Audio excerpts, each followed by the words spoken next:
Call the meeting of Florence City Council business meeting to order. You please stand. We pray for the wisdom to make decisions that are beneficial to the people represented here. Empower us to speak honestly, reflect wisely, and vote with integrity. We seek your guidance tonight. Amen. I pledge allegiance to the flag of the United States of America and to the republic for which it stands, one nation, under God, indivisible, with liberty and justice for all. Roll call, please. Mr. Carroll. Ms. Chambers. Here. Mr. Nguyen. Here. Ms. Kemper. Here. Ms. Wingo. Here. Mr. Osborne. Here. We have a quorum. First item is approval of the minutes of the special meeting of February 20th, 2024. Do I have a motion to approve? So moved. Mr. Nguyen? Second. Ms. Kemper, any discussion?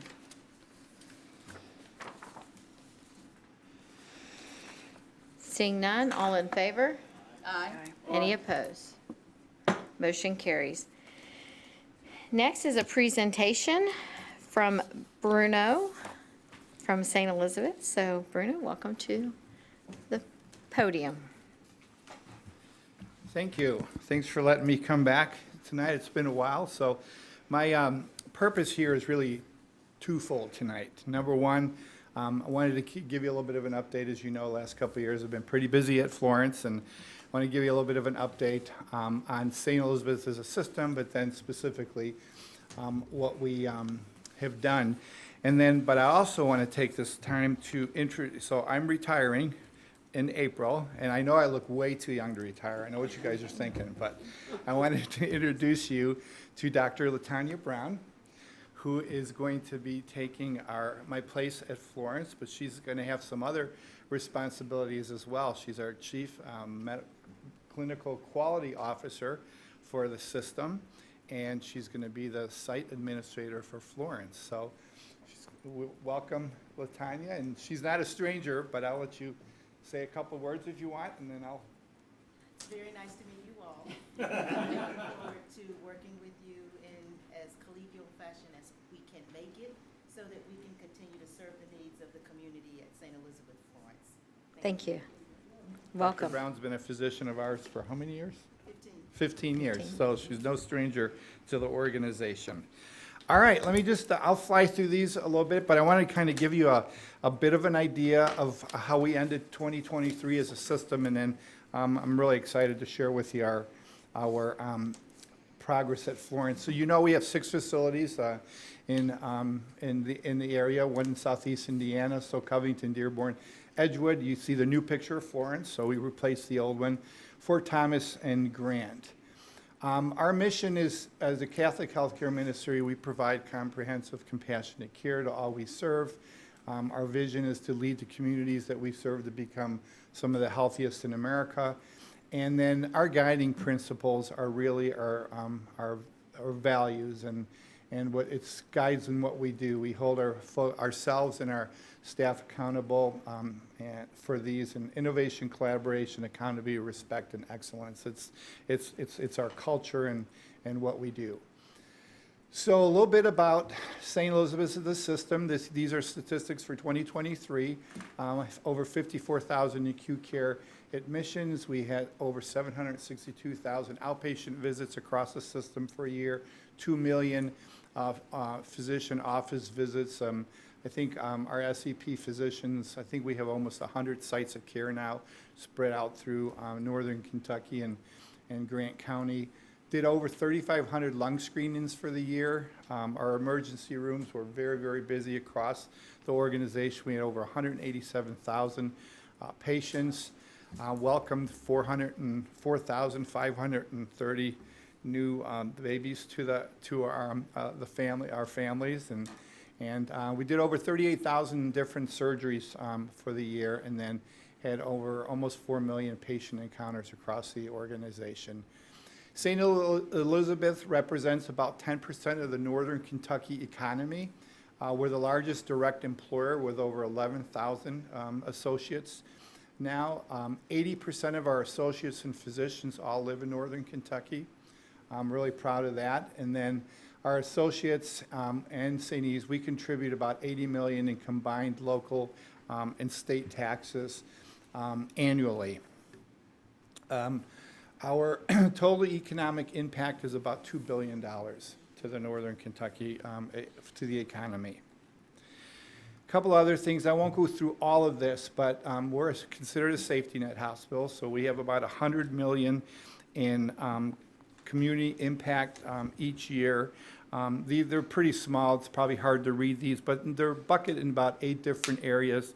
We have about $28 million in uncompensated Medicare losses per year, and that's simply, Medicare pays you what they're going to pay you, regardless of what it costs us to do the service. We give about $3.6 million in community health improvements. We have $3.2 million that we spend on educating physicians and rad techs and, professionals in the pipeline that we have to feed. We have programs with our local colleges and things like that. So that's what's in that bucket. Our traditional charity care, and this is really folks that can't, we provide care, as you know, to people irregardless of their ability to pay. So you hit our emergency rooms, you hit our sites, we take care of you, and regardless of whether you can pay or not. And that's roughly almost $26 million a year right now. Uncompensated care is about $10 million, and that's patients and folks that hit our organization that we thought could pay and would pay, and this is just bad. It's basically bad debt, things that we don't collect at all.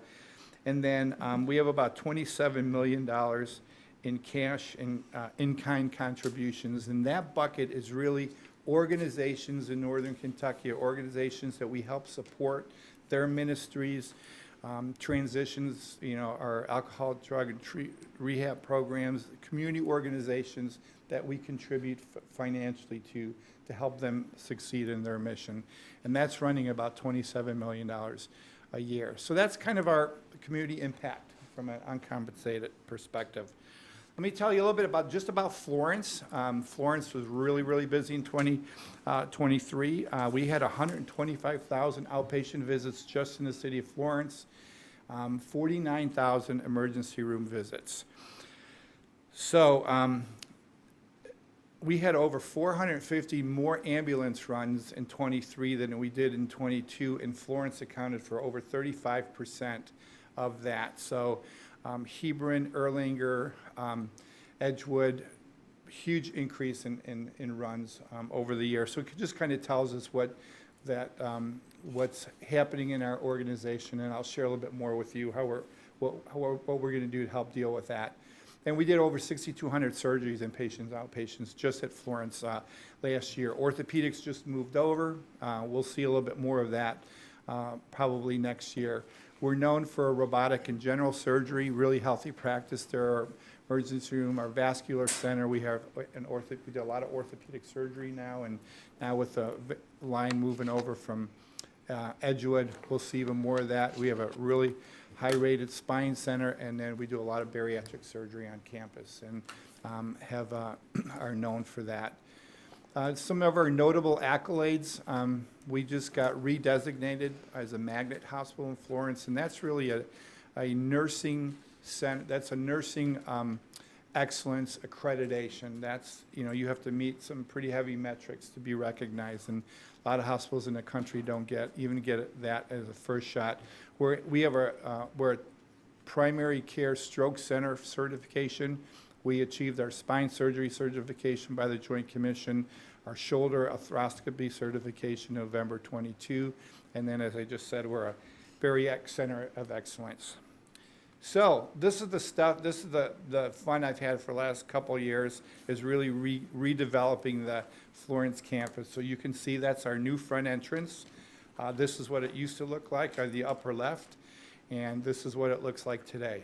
So it's amazing how a little bit of glass can transform people's image of that. But we have really high quality in our campus, and so our roadway configuration is Houston Road right here. This is the old you can kind of see, this has really been the pain points for us coming in, and we took this whole roadway and curved it right, and then we have these 4 drop-offs now. We have the endoscopy building, the medical office building, the new entrance here has a drop-off, and it also has a discharge pickup, separate discharge pickup area here. So we're forcing all the traffic to go right, and then so it's much more logical than what we had before, where you would come in and go straight to the entrance and then figure out what entrance you had to go to. Now, we still have some confusion here, and we're trying to do it with signage and road directional and things like that. So we have a bit of a challenge still, and we're not completely done with the parking lot resurfacing yet. So that's still coming. So let me just go through with you. So that the orthopedic surgery project that we just completed was a 2-year, $85 million project, right? But the last 5 years, we spent almost $170 million just at Florence in improvements in the endoscopy building, the orthopedic center we just built, and everything that we're doing. This is the new, this is the new concourse right here. As you come in the front entrance, this is the patient concourse. So that's brand new. This is our PACU, our post-operative care unit bays. All of our operating rooms, we had 10 operating rooms that we refreshed, and we built and added 5 additional, and those just opened a couple of months back. So these are all the things that we did. We increased PACU bays from 9 to 22, so all in anticipation of orthopedics coming over and then growth. Same-day surgery increased from 8 bays to 32. So it's a significant increase. We moved our skilled nursing unit off of the Florence campus over to Edgewood because they were growing and we just didn't have the bed capacity at Florence to house them. So we transferred the CON over to Edgewood, and they're going to continue to grow over there.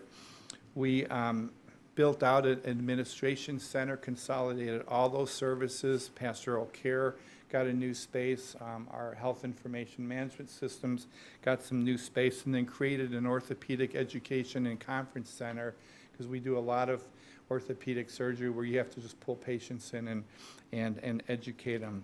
Gave the physicians a little bit bigger lounge, because we had a fair number of docs that came over to the organization. So that's kind of what happened the last couple of years, and then the endoscopy center was almost a $30 million project, and that now has 3 floors. Procedural floor, a floor with all the physicians, and the top floor is a half spine center for the physicians, and the other half is a procedural section. So that's all been relocated to our campus as well. A couple other pictures here. This is our administration center, PACU bays. We also increased the cafeteria. And we had almost 90 more associates that came over from Edgewood with the orthopedic line, so we had to do something down there. And then this is what some of our new patient rooms look like. The private, they're much bigger. Orthopedics, as you know, they need bigger patient rooms, so we're able to increase that by 16. So we have 32 orthopedic beds now on the campus, and went from there. Then we figured out what to do with the land in between the 2 buildings. So we put a rose garden in there, and there's bricks over here that people have bought over the years and put people's names in it. So we took a drone shot just to make sure they all got back to the same place, because people get pretty particular about where they're bricked and the size and where you place them. So that turned out really, really nice, and it gives people a place to reflect and things like that. We're real excited about that. So what's next at Florence? Well, you heard me say a little bit about the emergency room growth, right? So we have on the table right now a $15 million 3-year project that's is gonna renovate the emergency room entrance, the space inside. But we're gonna create some fast track rooms, some additional triage rooms, a protocol room. We don't have enough trauma rooms right now, so we're going to build 3 new ones divisible by 2 each, so we'll give it, there'll be 6 bays, or 3 traumas or 6 additional bays. And then we're gonna create a new lobby area, and an area that's what we call our treat the street area, that we could just triage patients faster, because you probably know, we've had a tough year boarding patients. We're trying to get them up in the beds, and, you know, they're in hallways for a long time, but this will give us an area to more efficiently determine whether they can be discharged quicker instead of having just to wait. So that is actually going to start in June of this year. I put this in the deck just so if somebody wants to take a look at it, but that's the scope of work here, is all of this right here is a scope. And you'll see that. And that'll start in June, about 3 years. And we're not going to really increase the size, but we need to create some efficiencies within the space itself, and then we'll kind of take it from there. And we floated out some other ideas on what it would take to add beds to the facility, and Boone County continues to grow. I think it's the fastest growing county right now, and it's on a pretty upward trajectory. So that's Florence.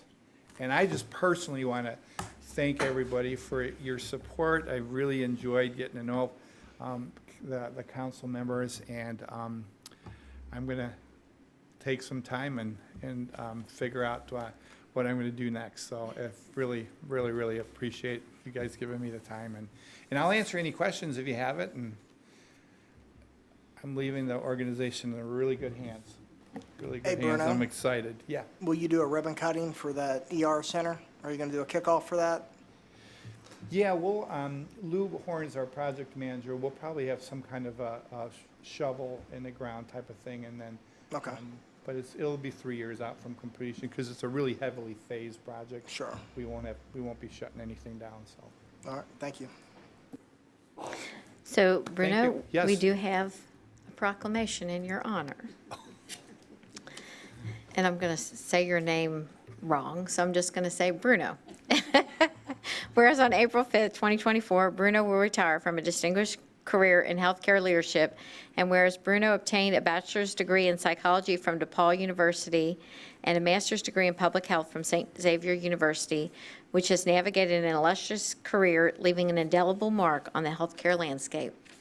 And whereas Bruno has been in healthcare leadership, highlighting his strategic vision and commitment to healthcare innovation for over 40 years, serving at Resurrection Medical Center and Presence Health before relocating to Northern Kentucky in 2015, where he continued his leadership at St. Elizabeth Healthcare as Senior Vice President and Chief Operating Officer. And whereas Bruno's accolades include being the recipient of the 2023 Kenton County Pioneer Award and transforming the Northern Kentucky Heart Chase event for the American Heart Association into the country's largest, attesting to his unwavering commitment and dedication to community health. And whereas beyond his professional accomplishments, Bruno has served as president of the Transitions Incorporated Board of Directors, the Covington Business Council Board of Directors, and the Catholic Fund Board of Directors, which exemplify his commitment to promoting positive change well beyond the hospital walls. Now, therefore, be it proclaimed that I, Julie Abishon, Mayor of the City of Florence, and on behalf of the City of Florence City Council, take great pleasure in recognizing the significant professional achievements of Bruno and express our sincere gratitude of the invaluable contributions he has made to our community. In witness hereto, I have set my hand and caused the seal of the City of Florence hereto this 27th day of February 2024. Congratulations. Thank you so much.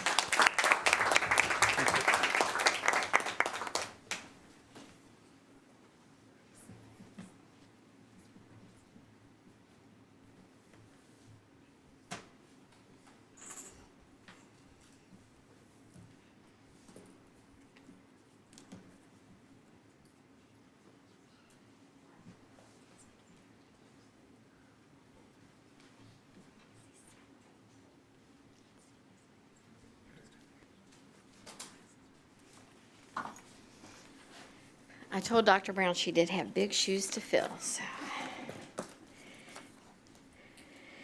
Next is the second reading of ordinance 03, 2024. It's an ordinance annexing certain territory consisting of two parcels of approximately 1.194 acres and 4.127 acres located at 1 Gridiron Lane, adjacent to the city limits, Boone County Pee Wee Athletic Association, Inc.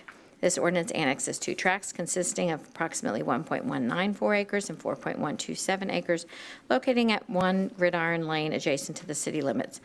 The full text of ordinance 03, 2024, including its exhibits, is available for examination in the office of the city clerk of the city of Florence, Kentucky, 8100 Ewing Boulevard, Florence, Kentucky, during regular office hours. Do I have a motion to approve? So moved. Ms. Wingo? Second, Mr. Nguyen. Any discussion? This is a second reading. We have discussed this at a caucus and had already taken a first reading. So if there's no other discussion, roll call vote, please. Ms. Chambers? Yes. Mr. Nguyen? Yes. Ms. Kemper? Yes. Ms. Wingo? Yes. Mr. Osborne? Yes. Mayor, motion passes 5-0. Next item on the agenda is the first reading of ordinance 04, 2024, an ordinance relating to personnel, amending ordinance 03323 relating to personnel policies, job descriptions, authorized positions, and the pay plan. This ordinance makes revisions to the job descriptions, pay plan, and lists of authorized position sections of the personnel policies and procedures. The full text of ordinance 04, 2024, including its exhibits, is available for examination in the office of the city clerk of the city of Florence, Kentucky, 8100 Ewing Boulevard, during normal business hours. Is there a motion to approve? So moved. Ms. Wingo? Second, Ms. Kemper. Mr. Hunt? Chairman. So just real quick, this is really just kind of a reshuffling of the positions. So my former role of Director of Business Community Development will be split into two roles, which is the Director of Community Development, and that person will oversee plan review, zoning, managing over 100 projects simultaneously, and then a Director of Business Development role, which will focus on business retention and expansion, incentive packages, marketing strategies, conducting site searches. So that's one aspect of it. The other aspect of it is there is currently a risk manager, community project administrator position on the pay plan. We are amending some of the duties that relates to the community project administrator portion to be less focused on economic development and more focus on special projects that are always coming up within the city. Maybe that's grant writing or something like that. Then there are a few positions on the pay plan that are not filled currently, that are no longer needed, and we're striking those to offset some of the costs and things like that moving forward in the next couple fiscal years. Is there any discussion? Roll call vote, please. Ms. Chambers? Yes.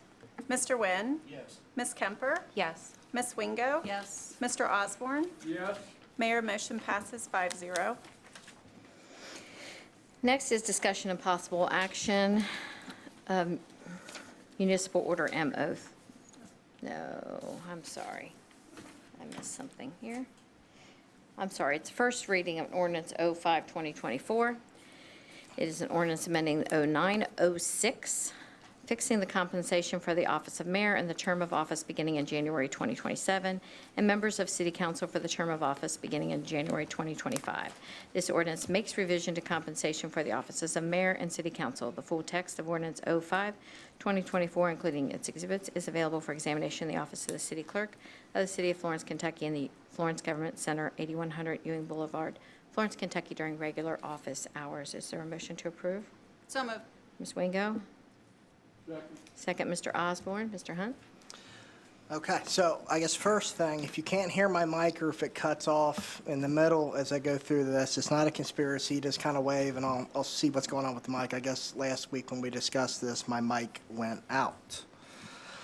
So, a lot of information to go through. With what was sent out last week in my memo, I did provide salary survey results from similar cities throughout the Commonwealth. I know some of you had questions outside of the meeting, so I decided to address them here for the benefit of all. And then once I get through all this, I'm going to go through a bunch of stuff. Save your questions till the end, and then you can fire away if you so choose. Leslie? The first question I received concerns data and metrics used to conduct the salary survey. So I utilized the most recent salary survey conducted by the Kentucky League of Cities. Every few years, they do large-scale salary surveys for all local governments in the state of Kentucky. They're actually getting ready to do another one that should be done within the next few months. So that is where all the salary figures come from originally. And it's actually like a database. You can get in there and you can filter and you can move it around. So it makes it really easy to pick like cities. But because that information was 2 years old, once I got the like cities verified, I went through and we had our staff open record request certain cities to verify that the salaries were accurate, because I want to make sure what you had before you was truly accurate information.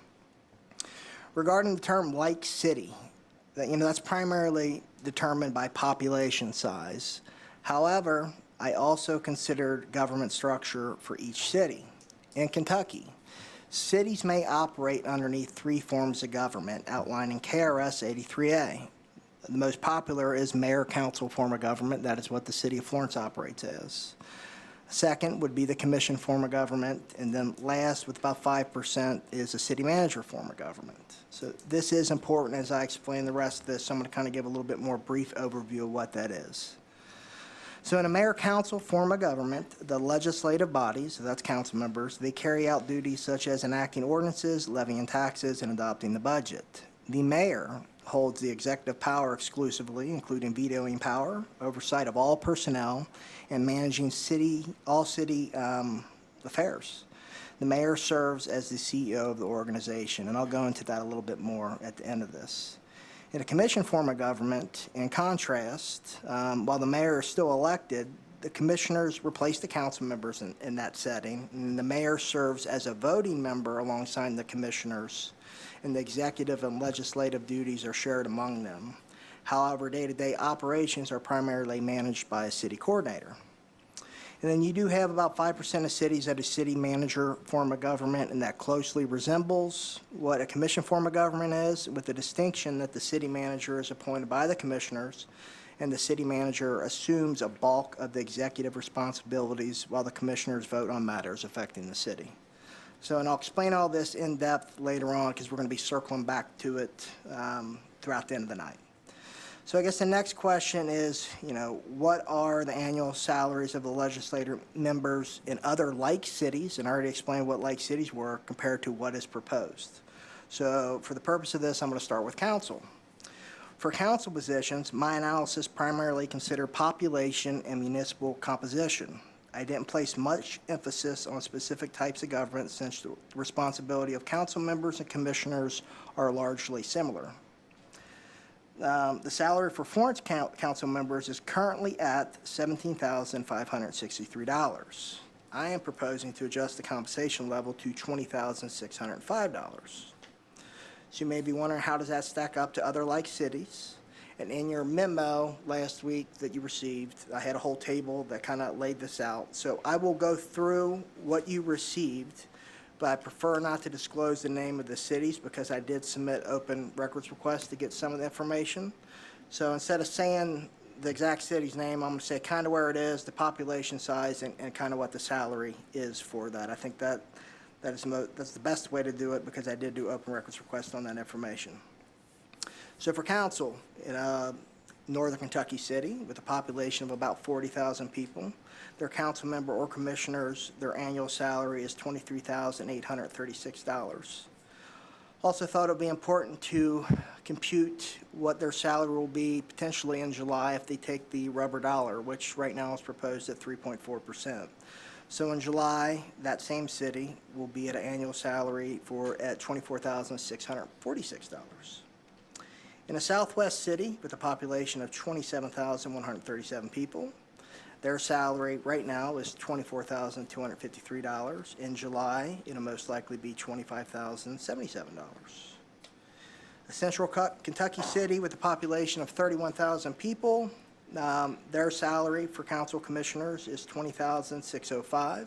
By this July, it'll most likely be $21,305. And then also a central Kentucky city with a population of about 34,000 people.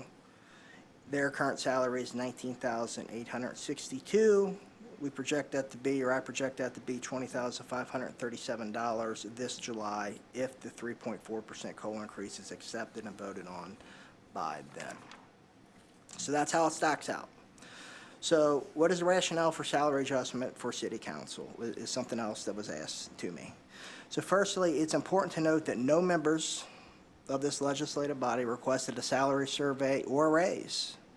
Rather, it falls within my responsibilities in the administration department to monitor outdated ordinances. And changing some of these ordinances, you have to understand that you have to adhere to statutory timelines. Some of those ordinances call that out. This one specifically does. So compensation levels for both the mayor and council positions have not been evaluated for 18 years. So I think 2004, somewhere in there, was the last time that it was evaluated. According to KRS 83A, final action to amend compensation levels for council and mayor must be taken by council in the May preceding the election. So hence we had to place it on the agenda for discussion and take action on it before May, or it would not take effect by the next election cycles. It is important to understand that regardless of how you vote, the salary increase does not grant immediate raise to anyone sitting up here, not in your current position. What you would be voting on is what the next people sitting in your position would get.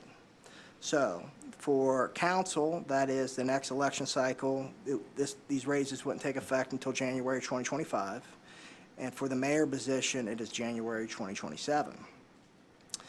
So as to the why, and I know I covered this in my memo, but to benefit all, I'm kind of just going to run through it again. So council has a long-standing commitment to ensuring fair compensation for employees of Florence, aligning with other communities in the state. You know, council has always did very well at looking at personnel salaries and making sure that we're fairly compensated.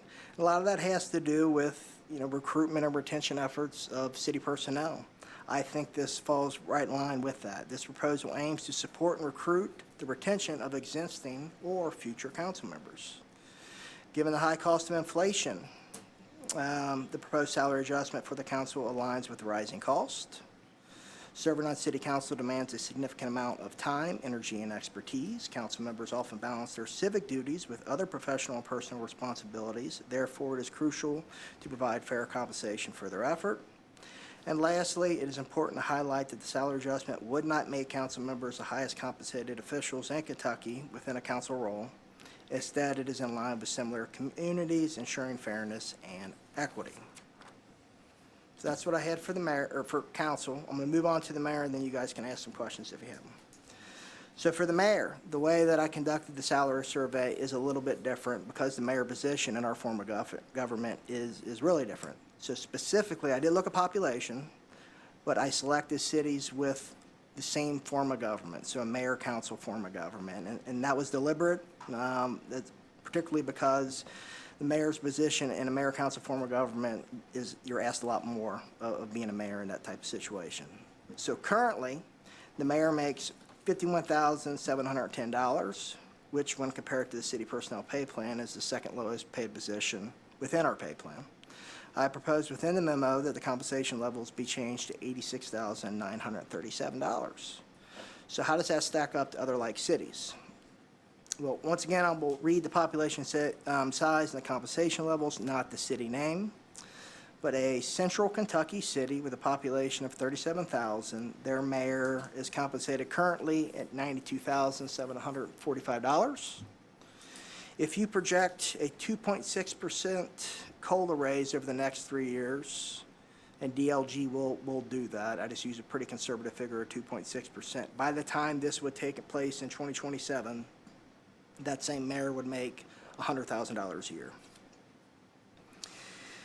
Let's see here in the Louisville area, not the city Louisville, outside of there, there's a city with a population of 28,474 people. That mayor makes $92,745. Once again, they'd be over $100,000 in a few years. Southwest Kentucky City with a very similar population of 31,180. That mayor makes $86,937. You could project that out to $93,000 in a few years. Central Kentucky City with a population of 31,394 people. The mayor makes $86,694. And you could project that out to just below $94,000 in a few years. And then another central Kentucky city with a lower population of about 17,000, that mayor makes $78,378. And you can project that out to be about $85,000 in the next few years. So in summary, other mayors in similar cities make 40 to 50% more than the current mayor's salary. Other elected officials in Boone County, such as the judge executive, PVA, jailer, circuit clerk, sheriff, etc., all have a starting base salary that is 86% higher than the current mayor's salary. And even with the proposed salary adjustments, the mayor position will still rank at the bottom of the bracket for similar cities in terms of annual salary when the next election rolls around, if you factor in a projected inflation rate of 2.6% over the next 3 years. Let's see here. Before I wrap up with the mayor's portion, there has been some questions at what do mayors do in this form of government? So I've created a top 10 list, and I'm going to be glad that this is my David Letterman moment here. So here it is. Number one, executive leadership. The mayor is the CEO of the organization. They provide executive leadership for the city government, including overseeing the administration of all city departments and services. Play a big role in budgeting and financial management. You know, they work with Linda on the development and implementing the city's budget, ensuring that financial resources are allocated efficiently and effectively to meet the needs of the community. Policy implementation, they implement policies and ordinances that are enacted by City Council. Community representation, they serve as the official representative and spokesperson for the city, both within local community, within other government entities. From a public safety perspective, they work to ensure that public safety by supporting law enforcement and fire EMS efforts. From infrastructure and economic development, I could talk to this one in depth, but they work with public services on overseeing major infrastructure issues. We are a full-service city. This is something a lot of people do not understand, but we do have our own water, sewer, and storm, as well as maintain streets and parks and all the other things that we maintain. But being a full-service city is kind of unique, especially in northern Kentucky. From an economic development perspective, and I can tell you this firsthand, when you are working a multi-million-dollar deal, every time they want the mayor at the table to bring the deal home. It goes hand in hand with every multi-million-dollar new capital investment project that I've ever worked in the city. Public engagement, this can go on and on. Interlocal government relations, civic events and ceremonies. Probably one of the worst things on being a mayor is you're on call 24/7. Probably feels like you work 24/7. So I have talked through enough of the key points why I believe that the adjustment of compensation level to our elected officials needs to take place. The only other thing that I will add is that the rubber dollar is evaluated every year by the Department of Local Government, which sends the recommendations to enact the rubber dollar increase to the legislative body for consideration. I believe that rather than allowing the compensation levels for elected officials to become significantly out of line, they should be evaluated at least every 2 years. In conjunction with the rubber dollar increase instead of every 18 years. This approach will prevent large adjustments from taking place, which is exactly the situation that we're in now. So with that, I will open it up for really discussion amongst y'all. I mean, that's the information, or if you have any specific questions about the data that I provided, I'm happy to talk through that. Are there any questions regarding the ordinance? Jenna? On the city council member comparison chart, it says number position 4. Is that meaning that there's 4 city council members? Sure. Per city? Yeah, and that's probably because it was a commission form of government, so typically you'll have only 4 commission members on that form of government. Okay, so they're paying 4 people this annual pay, where we would be Sure. paying 6. Sure, but in that position, you'll typically have a city manager that's making north of 190. So it kind of all washes out Okay. in that situation. Okay, thank you. Any other discussion? Leslie? So you mentioned that the pay has not been evaluated in 18 years, correct? Oh, I'm sorry. So the pay hasn't been evaluated in 18 years, is what you said? Correct. So is the pay for the mayor and the city council member the same as it has been for 18 years? No, you get your COLA increase every year. I mean, it's just like any other, and this is a little bit out of my lane, probably more into the other department heads that manage large staff, but you're always going to get a little bit out of line over a 20-year period if you're just doing COLA adjustments, because there's other factors that play into salary scale versus just the COLA increase. So it does go up, and I don't have a breakdown of what the COLA increase was every year over those 18 years. I don't have that data. What is the requirement for, let's say, Linda's job? Like, does she have to have a degree to get this job or experience or? I can't say that I've ever reviewed Linda's job description, but I would imagine, yeah, every job description that we have in the city of Florence, there's a certain amount of, experience and/or degrees that are required, generally speaking. And what's the requirement to be the mayor? There's no job description to be a mayor. KRS outlines what the legal requirements are. I believe there's a certain age you have to meet, and you have to be a resident of the city for a certain period in order to run. Right, so they have to be 21 years old, resident of the city for not less than 1 year prior, qualified voter, and will live in the city. So That's no- correct. So no degree, no amount of experience. Right. No, that's not in KRS. Nor is it in the KRS for judge executives and many of the other county level positions that are paid 87% more. They're outside of maybe like the county attorney, you probably have to have a law degree to run for that one.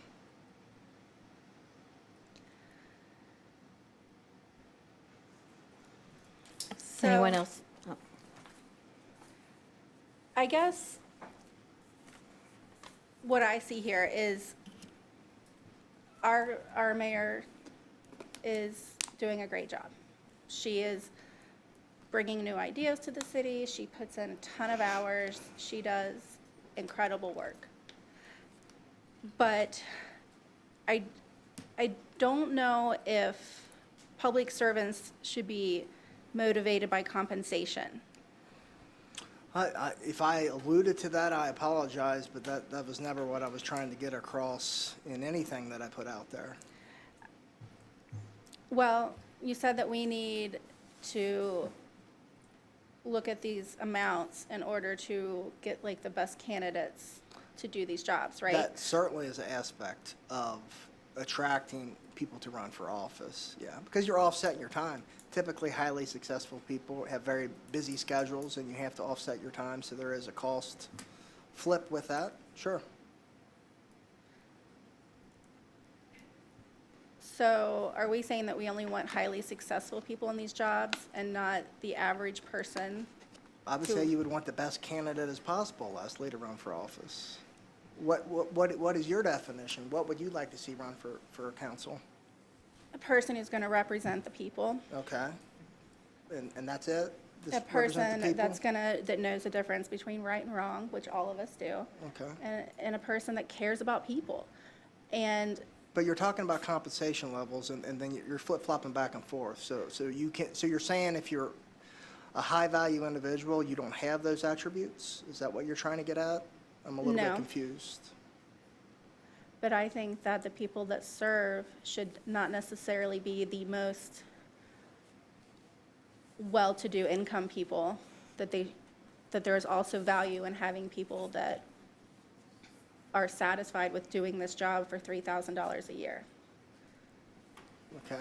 So if anything, I think that for city council, that we should look at a pay decrease. And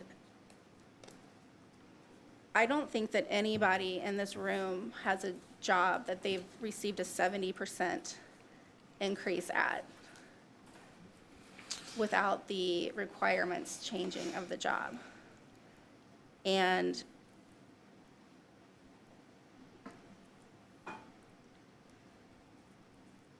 I'm just not comfortable with also the appearance of this at this time, based on previous events leading up to this.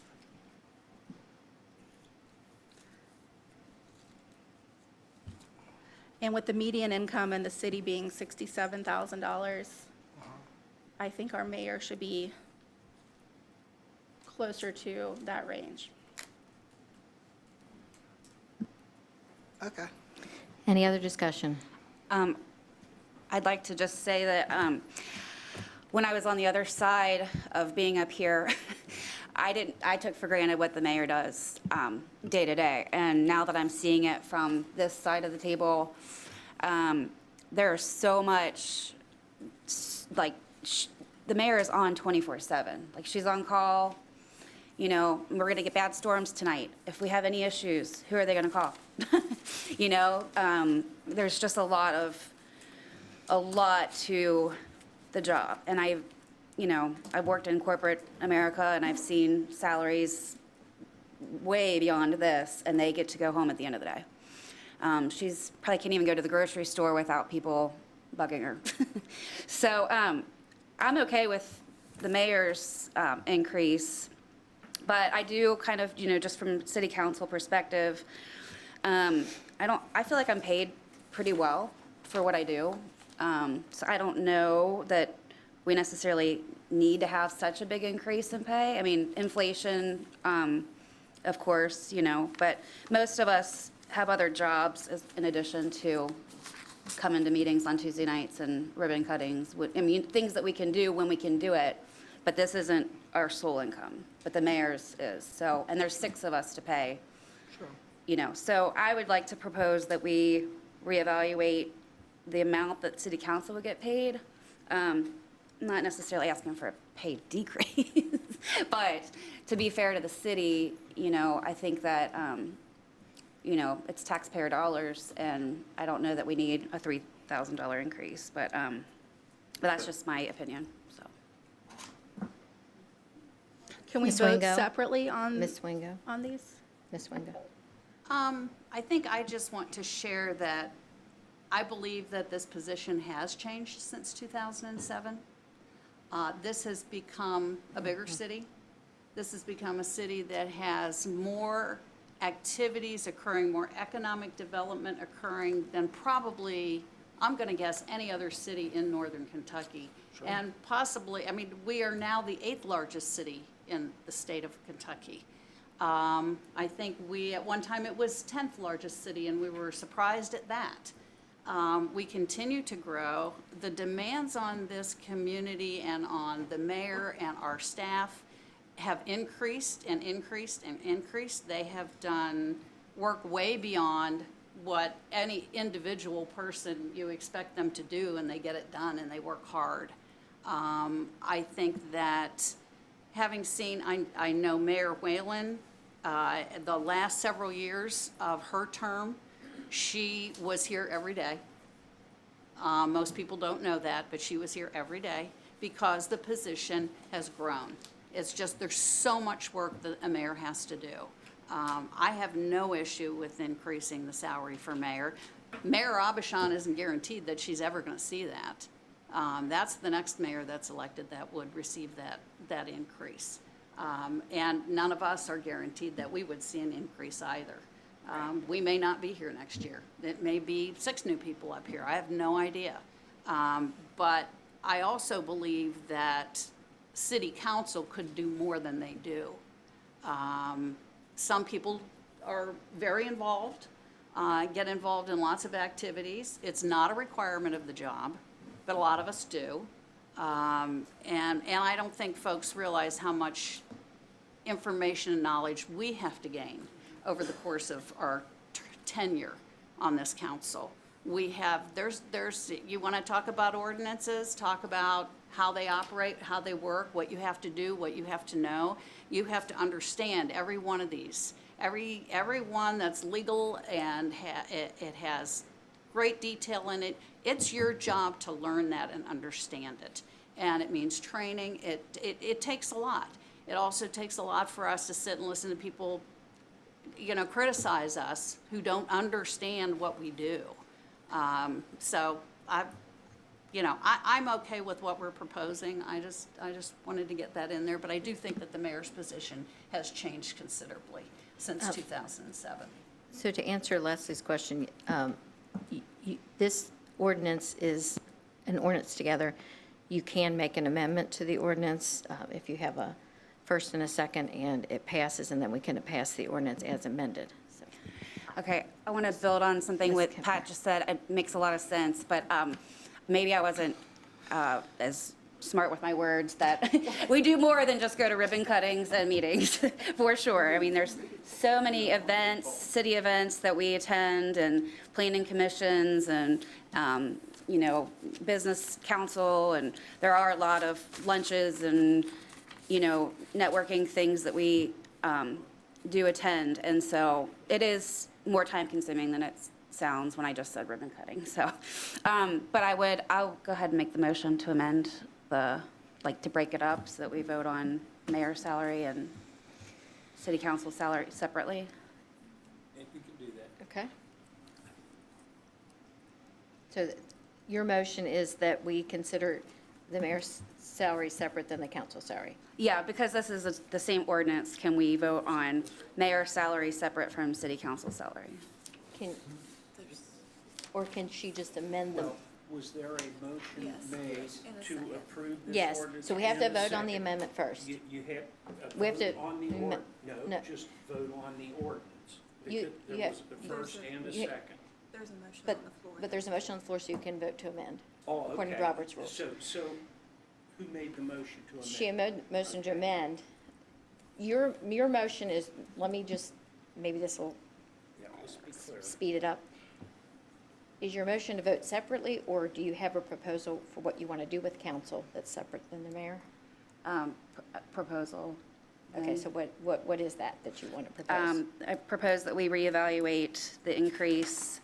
I mean, we're at 17,563 now, but is the 20,605, is that something that we as a council feel like is a fair increase? Or can we maybe look at something not as drastic? So I don't want to lead you down a road you don't want to go down.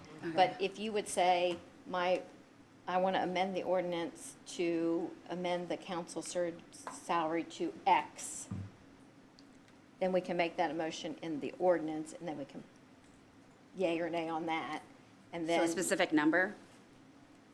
if that's, I don't want to lead you down that road if you don't want to go down that road. But that would be probably the cleanest Correct. way to handle this Yes. motion. Okay, so, But if you don't want to go down that road, don't go down that road. I'm just trying to make it clear for. but if I suggest X, can we always reevaluate? Just because I say X doesn't mean that we have to stick with that number?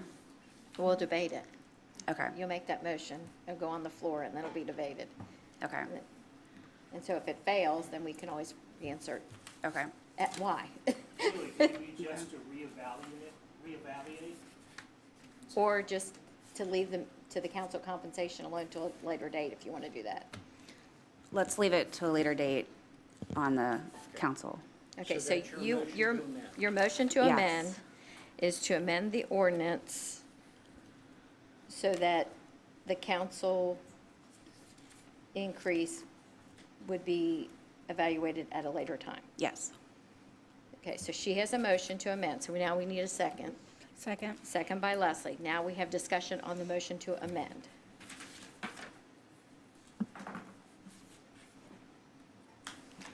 Any discussion?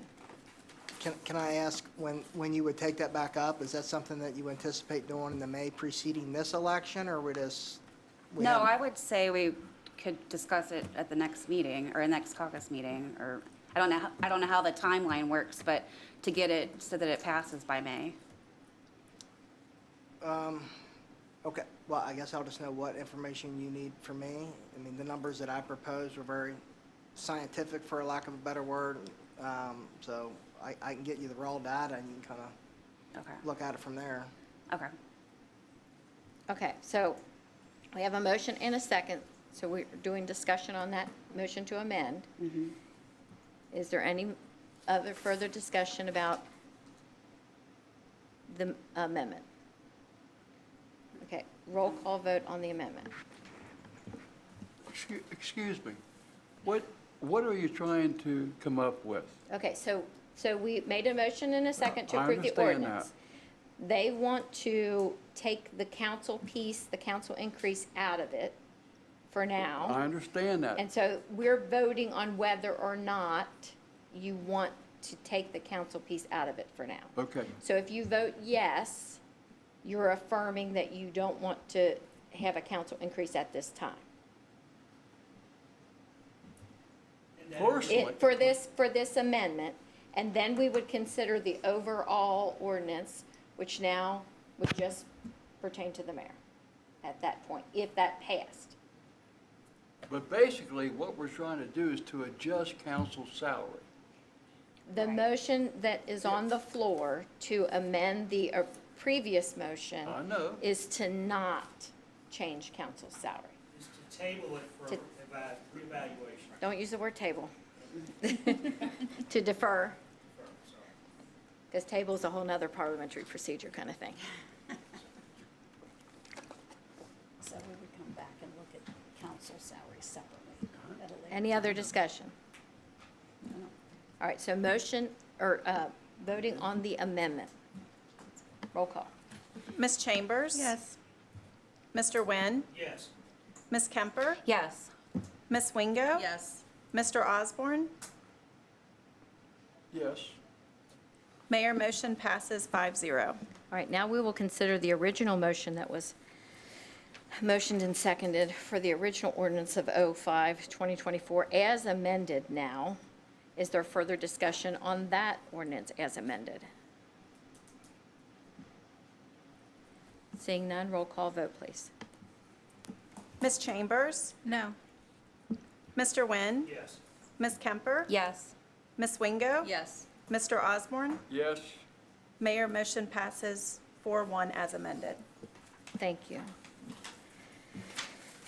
Next item is discussion and possible action of municipal order MO3 2024. It's a municipal order authorizing and directing the city attorney to file a civil suit related to construction services performed by Kinetic Recreation Design LLC at the Stringtown Park Playground and Lincoln Woods Playground. Mr. Hall. Thank you, Mayor. So most of you are aware of the conditions we have going on, but for the purposes of the audience and those watching, I'll quickly recap. About 5 years ago, we redid the safety surfaces at 3 parks: Lincoln Woods, Kenneboo, and Stringtown Park.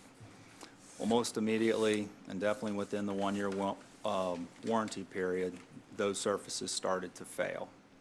So in an effort to get these fixed and get the product that the city paid for and the residents deserve, the community deserves, we filed a lawsuit against Kinetic Recreation in 2021 regarding those defects at Stringtown, Lincoln Woods, and Kenneboo.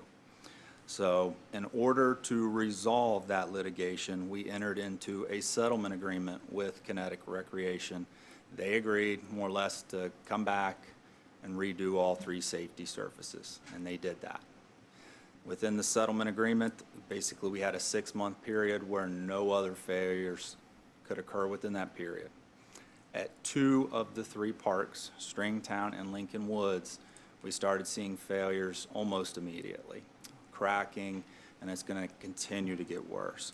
So we made the decision that's why we're here today, to authorize the city attorney to file a civil suit against Kinetic for the cost. For Stringtown, it was $145,507, and Lincoln Woods was $187,190. So the goal is to get that funding returned to us, so then we can execute those products, most likely with a different product and definitely a different vendor. So that's why we're here today discussing that. Any discussion? I have a question. Yes, ma'am. Eric, have any of the chemicals, or any of the materials that have been exposed have any type of risk to the public? Like any type of toxic risk or anything? Yeah, so I've seen that comment float around or heard that. All the chemicals and all the things that were included in the product are all approved through OSHA. So to our knowledge, there is no toxic surfaces out there that we're exposing our kids to. Again, they all have to meet certain regulations and go through those particular precautions as our food does and all those things. So this is no different, and it follows the OSHA standards. So. Any other discussion? We need a motion for Municipal Order MO3, 2024. Second. Hold on, I think I have to read it first. Oh. A municipal order authorizing and directing the city attorney to file a civil suit related to construction services performed by Kinetic Recreation Design LLC at the Stringtown Park Playground and Lincoln Woods Park Playground. Is that Mr. Nguyen and Ms. Kemper? Any discussion? Roll call vote, please. Ms. Chambers? Yes.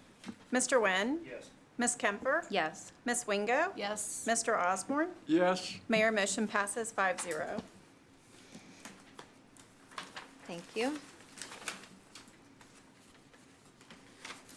Just like to recap our book and literacy event. We had a great weekend for promoting literacy, authors, books, all things books. We had a great turnout at our Books and Bottles event at the Florence Nature Park. A couple keynote speakers who did really well, talking through their creative process, as well as a panel of authors that answered questions. So that was really awesome. And then we had some meet and greets here. The highlight, I think, for the day was the Hungry Hungry Bookworm puppet show. It was awesome. So we hope to build on it next year and do an even bigger event. We are, speaking of events, we'll be hosting our Youth and Government Evening Program on Tuesday, March 19th from 4:30 to 6. And that event is open to the public. It's an open house format. Attendees can arrive anytime after 4:30 and are invited to attend our council meeting here at 6 p.m. The local schools will be visiting the Florence Government Center for field trips March 19th through March 21st, and I believe we'll have all city schools represented, so that's exciting. We're hosting a new event this year, the scavenger hunt for St. Patrick's Day. It's going to be a lot of fun for you and your family. The scavengers hunt will start here, right here at the Government Center campus.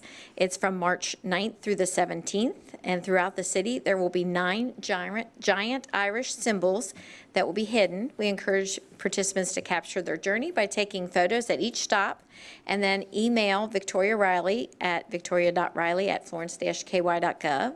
And participants that send all 9 will receive their pot of gold. And the first clue is to the place where the mayor's duties flow, where the city holds its prestigious ground. The clue to your hunt can here be found. So be on the lookout beginning March 9th. With spring around the corner, mark your calendars and start snapping photos in Florence. We will have a citywide photo contest from June 3rd through the 10th, and more details will follow in the next week. And the City of Florence Police Department will host our annual Easter egg hunt on Saturday, March 23rd at Thomas More Stadium, home of the Florence Yaws.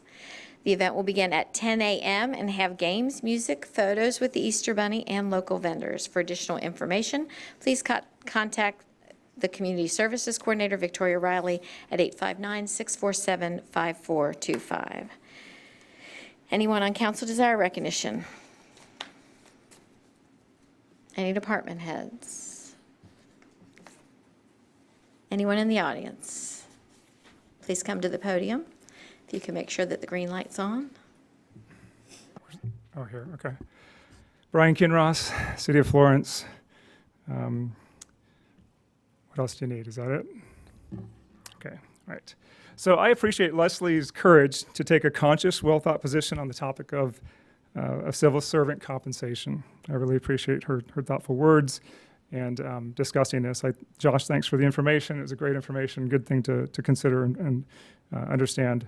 But however, because now that I've seen that this is my only chance to speak ahead of you all coming back and discussing the compensation of council members, as a declared city council candidate, I urge and even plead for you to go against Leslie's good judgment and vote yourselves a raise.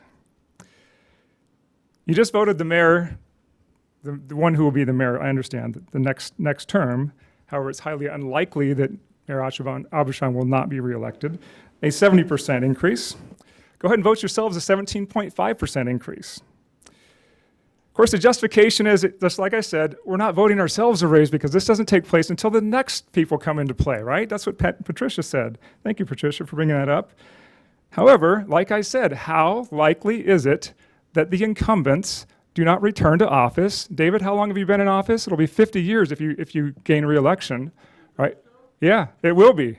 If you get re-elected, it'll be 50 years of service, right? Gary, you've been in here a while, and I know Mel, who's not been here, is rivaling Dave as far as the amount of service. So it's highly likely that most of you will be returning to office unless you do me a favor and you vote yourselves a raise.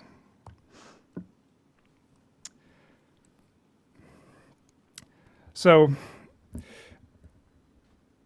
if I'm fortunate enough to serve, if you do this, I'm just telling you, I'm going to love it. Great for me. Good thing to campaign on. If you do, and I do get office, I will guarantee you take that increase and donate it to the charity of my choice, or to the chief of police or chief of fire to donate to their people to spread it around, because I don't need it. When you serve, your position is to serve. I love the term of civil servant compensation. Isn't that an oxymoron? We serve to serve the public. We serve to serve our community, and we serve to benefit our community, not to gain additional compensation or vote ourselves a raise. So please, again, I urge you, vote yourselves a raise. I look forward to this coming up in the future. Thank you. Anyone else? Dwayne?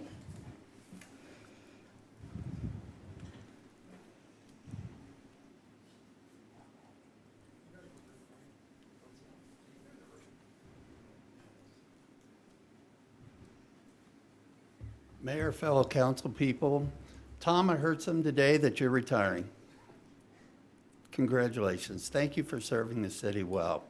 As you may have heard, our senator is currently retiring, John Schickel, and I will be running for his seat. So I need your support, and I'd just like to share with you a few minutes what I learned being on Florence City Council. My first project was a ribbon cutting on southbound 75.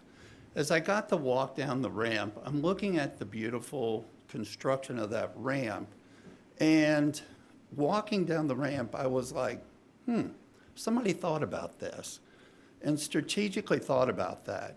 We didn't have the money at the time, but we put the plans in place anyway. That's good government.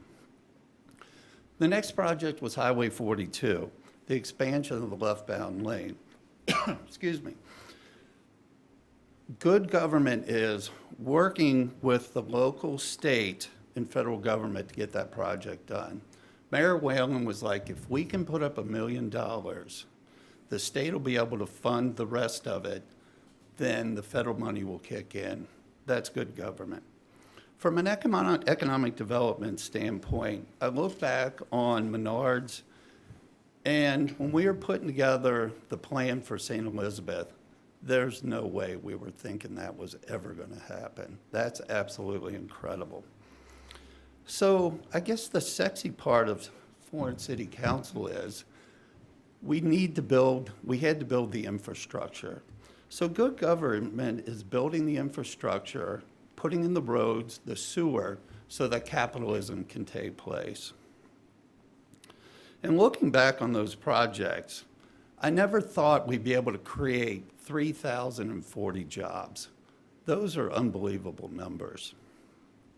I got a chance to meet two of those people one time.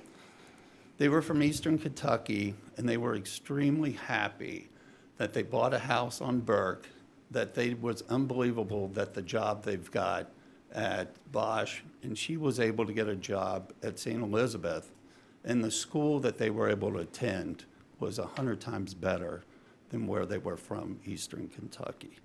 And that's good government. While on council, there was a lot of nonsense going on throughout the country about defunding the police. We on council at that time put a resolution together, and we actually increased the budget that year. So good government is making sure that we back the blue. And David, I've saved the best for last. On council, there was a young couple named Scott and Laura Spiker that came to the city. And they said, we want to do something to honor my grandfather, who was a World War II veteran. And the first 2 years, it didn't go well. In the third year, we made some changes, and it absolutely exploded. So we were able to give $40,000 to the honor flight. And I still get emotional to this day, being a guardian. I agree with you. Yes. And so good government is supporting our veterans, and we need to do whatever it takes to support our veterans. And lastly, I'd like to say, society grows when a wise old man plants a tree that he knows that he will no longer sit under. And I appreciate your support, and I look forward to planting a lot of trees in Frankfurt. Thank you. Thank you, Joy. Anyone else? All right, if not, I see a motion, entertain a motion to adjourn. Oh, you have someone else? Please come to the podium. Please state your name. I'm John Landrum. I am a small business owner. I own my own semi-truck. I live on Center Street here in Florence. Recently, I've received 2 tickets for my semi setting up my house, which is behind my house. You can't see it. Nobody sees it except one part of the back tire. It's all visible on there. I've received 2 tickets from the city, $200. So far, I paid out to the city. Been there for 3 years, no issues. I run at nighttime for Meritor on 25. I depend on my truck. That's my daily income. Now that I received the tickets, now I had to move it. Now it costs me, and I'll just real fast go through it. Now it costs me $200 a month to keep it parked where I got it parked at now, plus $300 to $500 a month. I have to hire somebody, which I'm a mechanic also. Now I have to hire somebody to go up there twice, sometimes once a week to twice a week, check my truck out to make sure it's good to go for the road. Last week or 2 weeks ago when it was 0 degrees, I had to literally go up there on a Friday night, start my truck, and leave it run until Monday night my run. The motor I have in that, which is factory, it cost me almost $1 or cost me a gallon an hour to run. So now it's costing me that for not allowing it at my house to keep the electric plugged in, which keeps my oil warm, my water warm. It's just right there. I can check it out before I leave to go out on my nightly run. So I have a problem with it being there for 3 years and no issues. No neighbors complain. The Florence Elementary School is right across the street from my house, and the graveyard is. I have nobody that has complained, but I have now a guy that goes by there, one of your employees that goes by there every single day, at least once a day. I catch him, and he looks strictly up in my driveway, and he catches, my truck is a Kenworth, and he catches the Worth on my mud flap. That's the only thing he can see. It's in nobody's way, nobody's problem, and I get a ticket for it. My problem is it's been there for 3 years with no issues. Now I'm having an issue with it. It's costing me more money. I have to pay every mile I drive in the state of Kentucky, any state I drive in. I've driven over 2.5 million miles. And now this is an issue for me. I don't see why I'm getting penalized for something I drive, knowing that down the street and around the corners, your all's ticket says something like over 1 ton. Well, that eliminates pretty much every vehicle out there for 1 ton. Not allowed to have a 1-ton pickup truck in your driveway. Not allowed to have no trailers, car trailers in there. There's a couple of buddies of mine down the street that they drive for a living on commercial vans. They're there every day, and I'm the one getting penalized for it. I'm not trying to burn them guys. I'm just saying your rule is a 1 ton. That's about everybody's vehicle. Any SUV, anything is over 1 ton. I'm not understanding why after 3 years of being there, now I'm getting penalized and I have to pay now a lot monthly now because I can't keep my truck out my house. I do know that we have regulations due to the wear and tear on our roads, and Eric, if you could speak to I guess, the design of our roads and the code enforcement process and how things work. And then my suggestion may be that, I'm not sure if you've talked to this gentleman personally or not, but maybe that you can meet with him after the meeting, and that if council is interested in reviewing any of our code ordinances regarding any of the impacts that it would, be if we change those ordinances, please welcome conversation with Eric, and then we can always circle back. So, Eric, if you could just maybe touch on this. I'll start with the vehicles that we're referring to are for employment and business purposes. So as far as a 1 ton, this is something that if it's utilized for in residential districts, is they're not allowed. So when we design our streets represent different thicknesses based on the use, okay? So we've got local streets, that's a certain thickness. This is all of Boone County, by the way. We've got sub-collector, which is going to generate more traffic. Sub-collector would be something like Ewing Boulevard. So it collects from a lot of different areas, okay? And then you have collector roads. Collector roads could be something like US 42, Kentucky 18. You have a lot more traffic. So they're all designed based on those loads, okay?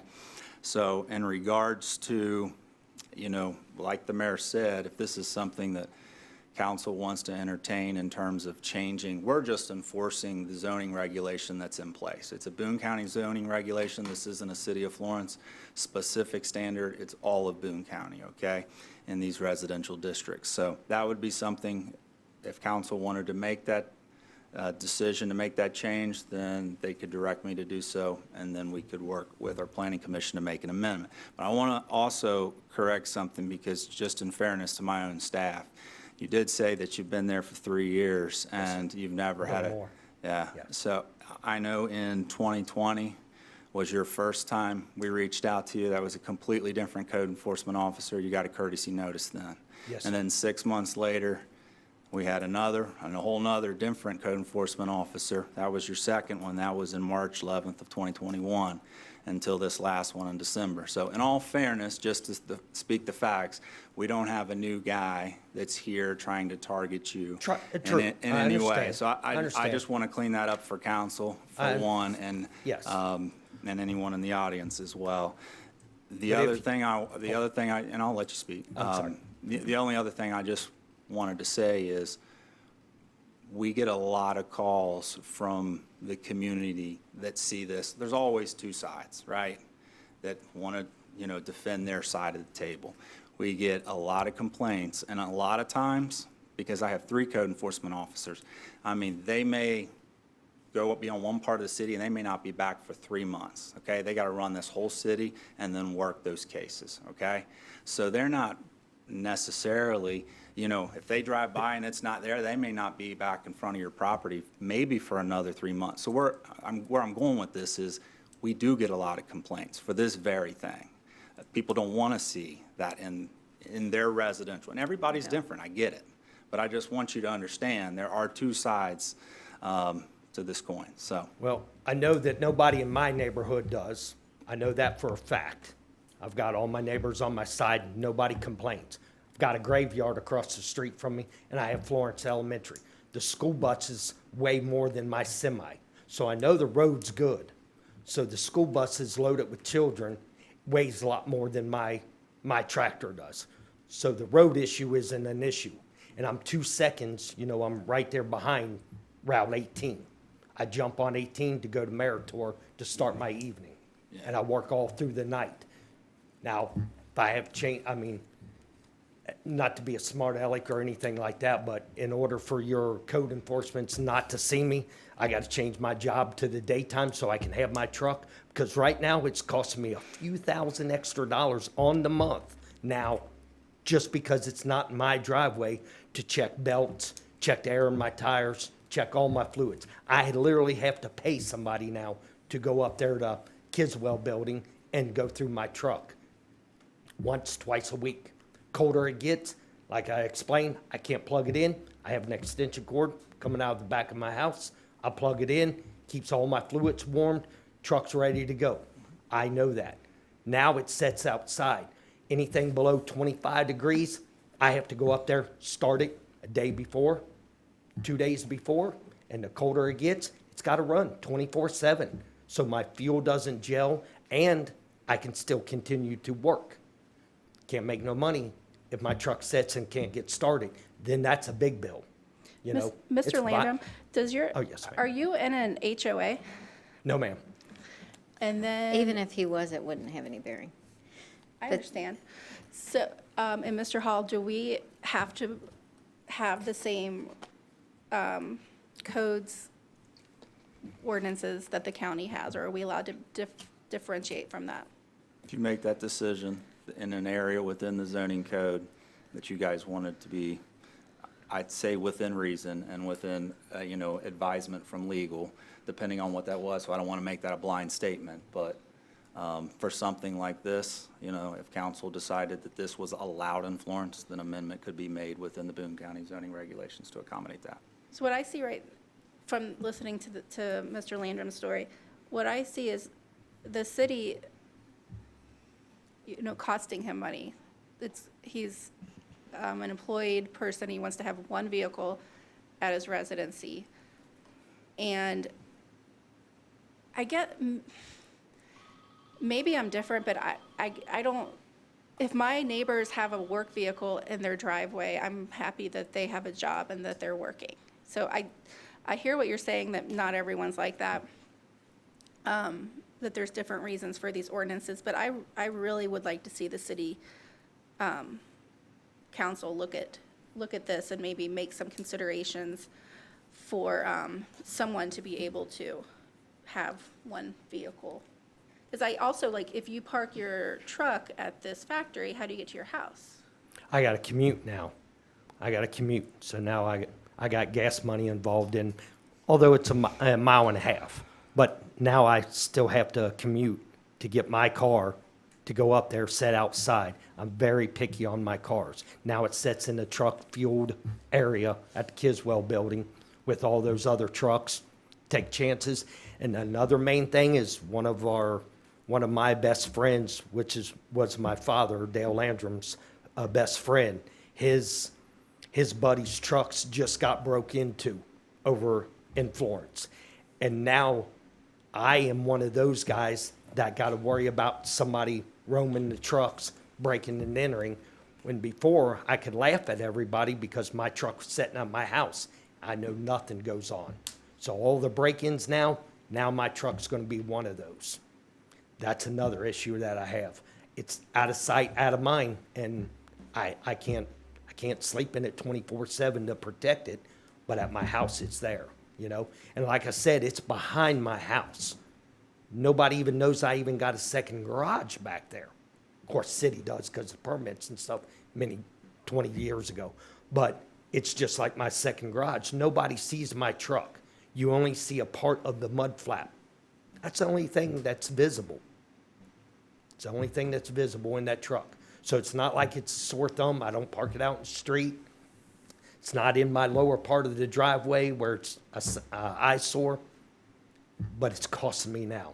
And it's costing me fuel. Like I said, everybody doesn't realize that every mile I put in the state of Kentucky, the city, I have to pay per mile. I get a quarterly of every state I drive in. Like my tags just cost me $1,850, and heavyweight tax cost me $650. Not counting my fuel. I use $1,300 a week in fuel alone I, with my, Jenna, did you have I something? was just gonna say, thank you. I hear you, and I'd be open to talking to Eric more about it and maybe taking another look at it I from city appreciate it. council. Thank you. Thank you. I just letting, for the 3 years it was there, I had no issues. Plus, now I have to pay a truck wash to do it. It's $85 to have my truck washed, when I can spend 4 or 5 hours at my house on Sundays before the week starts, cleaning it, polishing it, checking everything out. I'm ready to go. A couple times through the week, check it out, but it's there at my house. And now it's a burden now. Now I'm like the rest of them. The main thing is, like, my buddy texted me the other day and said a couple of the trucks were broken into right there in Florence.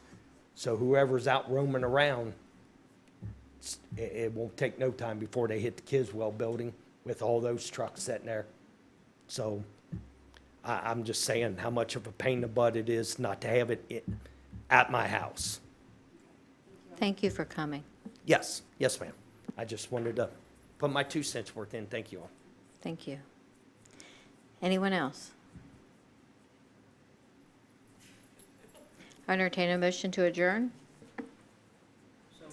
Mr. Nguyen, second by Ms. Wingo. All in favor?